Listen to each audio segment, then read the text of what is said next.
Hello friends मैं आज আপোনালোকৰ ওচৰলৈ লৈ আহিছোঁ এটা চাটনি ৰেচিপি। চাটনিবিধ হৈছে জিকাৰ বাকলি। বনাবলৈ আমাক লাগিব জিকাৰ বাকলি, এটা পিঁয়াজ, এটা শুকান জলকীয়া, 1 ইঞ্চ আদা, দুটা কেঁচা জলকীয়া, 10 কোমান নহৰু আৰু লাগিব ধনিয়াৰ পাত। জিকাৰ বাকলিখিনি বইল কৰি অকণমান সিজাই ল'ব। এইখিনি ধুনীয়াকৈ এইখিনি সিজাৰ পিছত মই এতিয়া দেখিবলৈ পাইছে ধুনীয়াকৈ উতল আহিছে। জিকাৰ বাকলিখিনি ধুনীয়াকৈ সিজি গ'ল। এতিয়া মই এইখিনি ধুনীয়াকৈ ঠাণ্ডা হ'বৰ বাবে ৰাখি দিম। তাৰপিছত মই এতিয়া কেৰাহী এটাত অকণমান মিঠাতেল দি লৈছোঁ। এতিয়া মই ইয়াতে নহৰুখিনি দি দিম।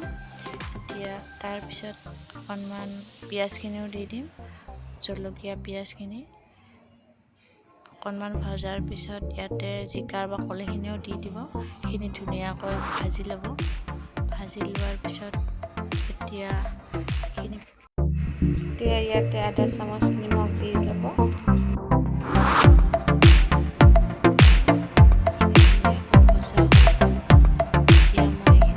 ধুনীয়াকৈ মিক্সি জাৰ এটাত লৈ ল'ম।